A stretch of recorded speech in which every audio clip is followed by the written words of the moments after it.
Assalamualaikum warahmatullahi wabarakatuh. Waalaikumsalam warahmatullahi wabarakatuh. Selamat siang, salam sejahtera bagi kita semua. Sebelumnya, saya mengucapkan terima kasih kepada Ibu Dedah Tigrum selaku dosen pengampu dari mata kuliah Ilmu Gizi dan Diet, yang telah memberikan saya kesempatan menjadi moderator pada sesi presentasi kali ini. Sebelum memulainya, saya di sini ingin bertanya kepada teman-teman semua, seberapa penting nutrisi sistem perkemihan dan gangguan apa saja yang terjadi pada sistem perkemihan tersebut. Oh iya, tak kenal maka tak aruh. Jadi wajib buat kita untuk taat terlebih dahulu. Perkenalkan, nama saya Intan Taina Azhara dengan NIM 2009435 dari jurusan D3 Keperawatan Angkatan 2020 kelas 1C.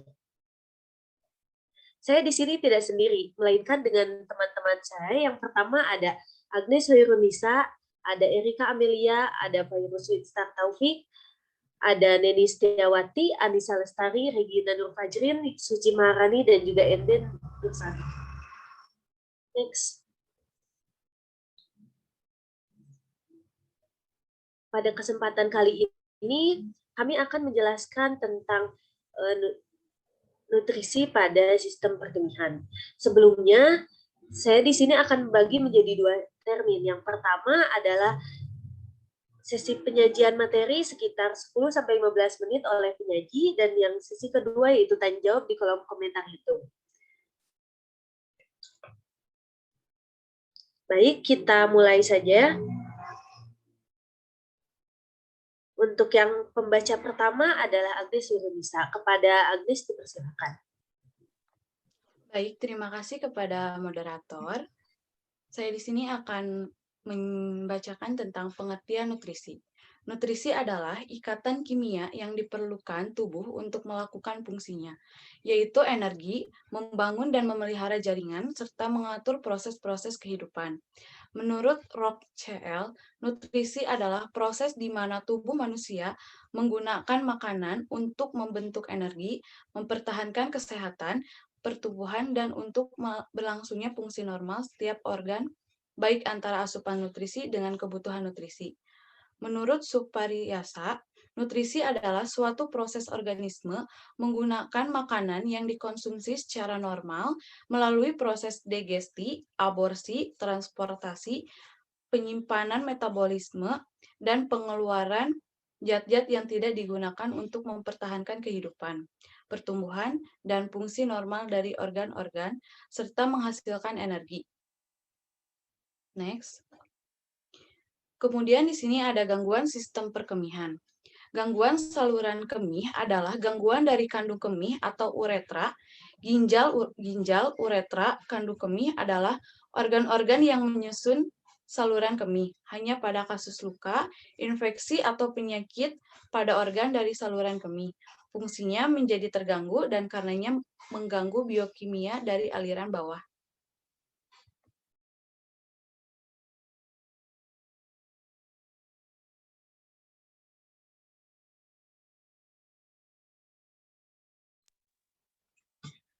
Baik, poin selanjutnya ada gangguan ginjal.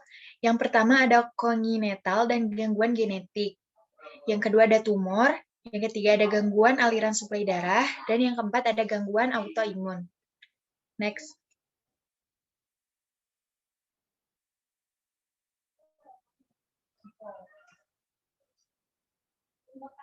Kemudian ada gangguan metabolisme, obat-obatan, infeksi, dan gangguan lainnya. Next. Gangguan ureter. Gangguan kongenital. Hanya bisa memiliki satu ureter, ada dua di satu sisi, ada yang bergabung berbentuk Y. Umumnya tidak mengganggu kecuali yang masuk ke kandung kemih. Bercabang dua dan ini sering bisa menyebabkan reflux aliran atau aliran kembali urin. Apabila masuk ke vagina, bisa inkontinensia urin, lalu mudah infeksi. Bila ada calculi, maka perlu operasi renal kolik akibat batu terjepit di ureter. Ureteritis bisa terjadi akibat batu menyumbat atau penjalaran infeksi.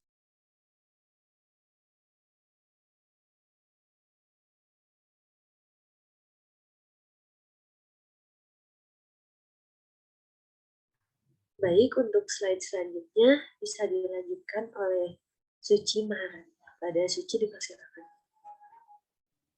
Selanjutnya ada gangguan kandung kemih.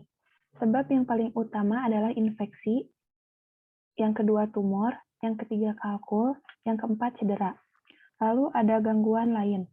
Proses degenerasi pada demelitus, multiple sclerosis, irritable bladder, instabil sering juga akibat infeksi saluran kemih atau prolaps uteri, tension, anxiety. Investigasi gangguan kandung kemih, yang pertama kultur urin, yang kedua kistoskopi, yang ketiga X-ray, yang keempat sistoretrogram, yang kelima IVP, yang keenam sitometri. Next. Gangguan uretra. Yang pertama, infeksi jaringan parut kongenital, yang kedua uretritis, yang ketiga uretral struktur, yang keempat uretral sindrom akut.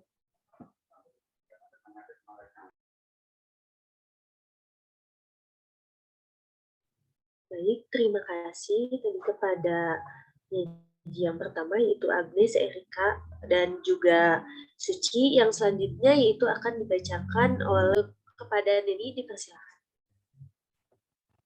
Baik, terima kasih. Selanjutnya ada pengaturan nutrisi yang baik. Yang pertama, mengkonsumsi sayuran dan buah-buahan yang cukup. Buah dan sayur memiliki banyak kandungan nutrisi atau zat kimia lain yang memiliki manfaat untuk menopang kesehatan tubuh. Yang kedua, mengkonsumsi makanan yang kaya akan sumber protein. Mengonsumsi makanan yang kaya akan sumber protein diperlukan untuk tubuh sebagai zat pembangun yang membantu pertumbuhan dan pemeliharaan jaringan sel dalam tubuh. Yang ketiga, mengkonsumsi makanan sumber karbohidrat. Makanan sumber karbohidrat berfungsi sebagai sumber energi utama dalam tubuh. Porsi makanan sumber karbohidrat yang dianjurkan yaitu 3-4 porsi per hari. Yang keempat, membiasakan air minum yang cukup. Air merupakan salah satu zat gizi makro esensial, yang berarti bahwa air dibutuhkan tubuh dalam jumlah yang banyak untuk hidup sehat dan tubuh tidak dapat memproduksi air untuk memenuhi kebutuhan. Next.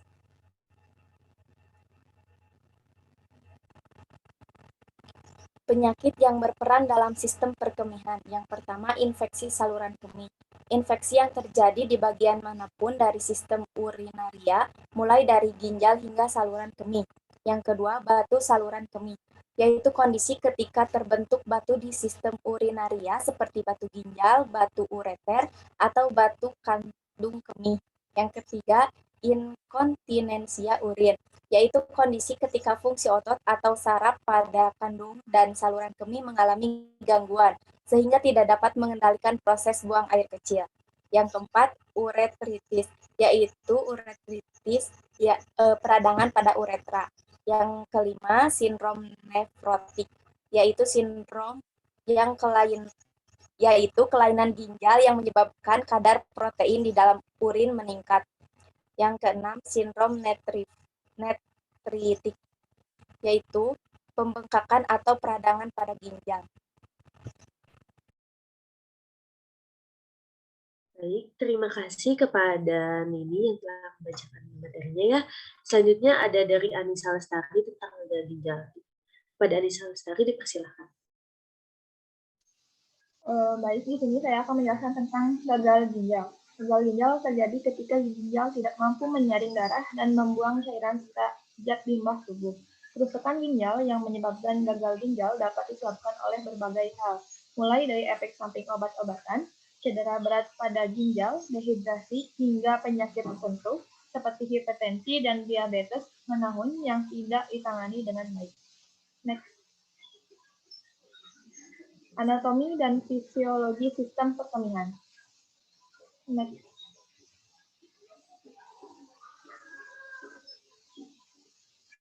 Yang pertama, ginjal. Ginjal berperan sebagai peraturan komposisi dan volume cairan dalam tubuh serta penyaring darah untuk dibuang dalam bentuk urin sebagai zat sisa yang tidak diperlukan oleh tubuh dan menahannya agar tidak bercampur dengan zat-zat yang dibutuhkan oleh tubuh.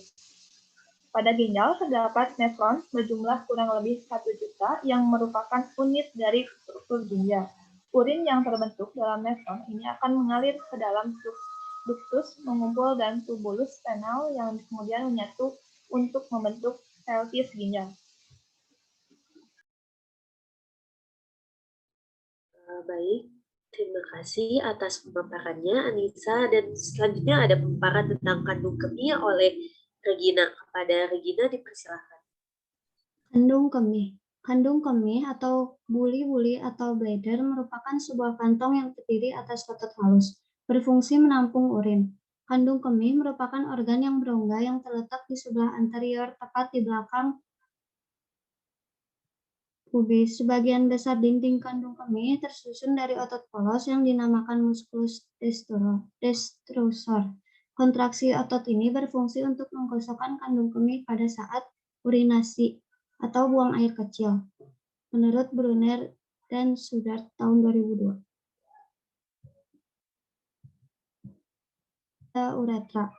Uretra merupakan organ yang berfungsi menyalurkan urin ke bagian luar. Fungsi uretra pada wanita berbeda dengan yang terdapat pada pria. Pada pria, uretra digunakan sebagai tempat pengaliran urin dan sistem reproduksi.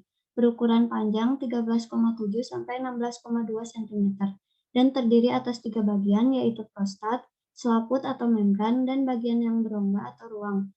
Pada wanita, uretra memiliki panjang 3,7 sampai 6,2 cm dan hanya berfungsi sebagai tempat menyalurkan urin ke bagian luar tubuh. Saluran perkemihan dilapisi oleh membran mukosa, dimulai dari meatus uretra hingga ginjal. Meskipun mikroorganisme secara normal tidak ada yang bisa melewati uretra bagian bawah, membran mukosa ini pada keadaan patologis yang terus-menerus akan menjadikan media yang baik untuk pertumbuhan beberapa patogen. Baik, terima kasih kepada Regina yang telah menjelaskan tentang kandung kemih dan juga uretra. Untuk materi selanjutnya mungkin akan disampaikan oleh Suci. Suci, dipersilakan. Baiknya, ada tujuan dan syarat diet GGK dengan dialisis adalah sebagai berikut. Next. Tujuan dan syarat diet GGK dengan dialisis menurut Almeister tahun 2010. Yang pertama ada tujuan diet, yaitu mencegah defisiensi gizi serta mempertahankan dan memperbaiki status gizi agar pasien dapat melakukan aktivitas normal. Yang kedua, menjaga keseimbangan cairan elektrolit. Yang ketiga, menjaga agar akumulasi produk sisa metabolisme tidak berlebihan. Next.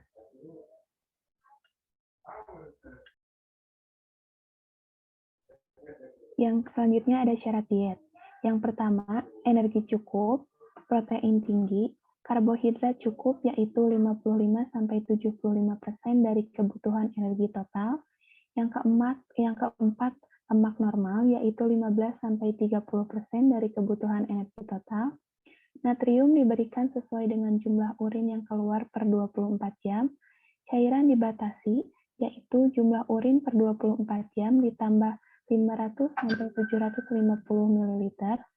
Suplemen vitamin bila diperlukan, terutama vitamin larut air seperti B6, asam folat, dan vitamin C. Dan yang terakhir, bila nafsu makan kurang, berikan suplemen enteral yang mengandung energi dan protein tinggi.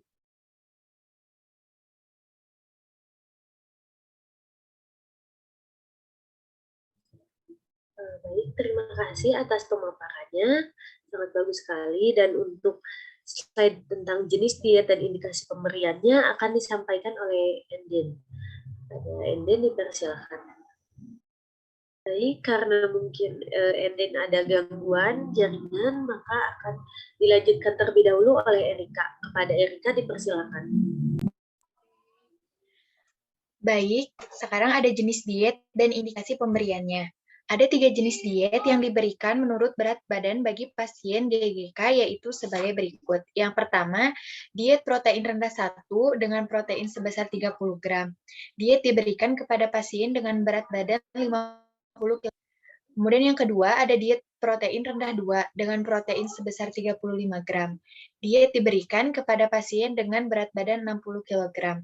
Yang ketiga, diet protein rendah 3 dengan protein sebesar 40 kg diberikan kepada pasien dengan berat badan 65 kg.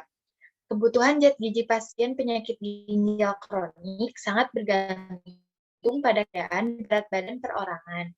Maka jumlah protein yang diberikan dapat lebih tinggi atau lebih rendah daripada standar. Sedangkan diet pada dialisis bergantung pada frekuensi dialisis, sisa fungsi ginjal, dan ukuran badan pasien. Diet untuk pasien dengan dialisis biasanya harus direncanakan perorangan. Next. Baik, terima kasih. Untuk bahan makanan yang dianjurkan dan tidak dianjurkan, mungkin kepada Enden sudah sinyalnya dan akan dilanjutkan untuk menyampaikan materi, dipersilakan. Kemudian ada bahan makanan. Sumber nasi, bihun, jagung, kentang, makaroni, mie, tepung-tepungan, singkong, ubi, selai, madu, permen. Tidak dianjurkan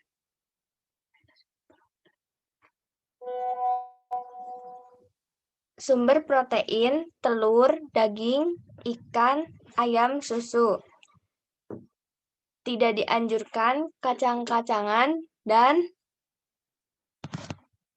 hasil olahan seperti tempe dan tahu. Sumber lemak, minyak, jagung, minyak kacang tanah, minyak kelapa sawit, minyak kedelai, margarin, dan mentega rendah garam. Tidak dianjurkan kelapa, santan, minyak kelapa, margarin, mentega biasa, dan lemak hewan. Sumber vitamin dan mineral.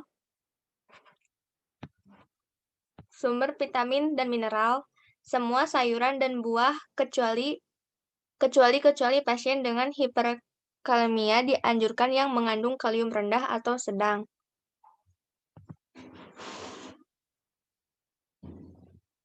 Tidak dianjurkan sayuran dan buah kalium pada pasien dengan hiperkalemia. Menu sehari. Bisa di next.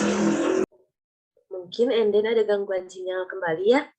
Untuk itu saya lanjutkan saja. Untuk menu sehari yang pagi ada nasi, telur dadar, tumis kunci, susu. Jam 10 itu ada selingan yaitu bakmi goreng. Untuk siangnya ada nasi, empal daging, sup sayuran. Malamnya itu ada nasi, pepes ikan, sayuran, dan pepaya. Terima kasih atas pemaparan dari teman-teman semua. Saya di sini akan menyampaikan kesimpulan pada presentasi kali ini. Kesimpulan pada presentasi kali ini adalah nutrisi adalah ikatan kimia yang diperlukan tubuh untuk melakukan fungsinya, yaitu energi, membangun dan memelihara jaringan, serta mengatur proses-proses kehidupan. Sistem perkemihan merupakan sistem yang paling penting untuk membuang sisa-sisa metabolisme makanan yang dihasilkan oleh tubuh, terutama senyawaan nitrogen seperti urea dan kreatinin, bahan asing, dan produk sisanya itu.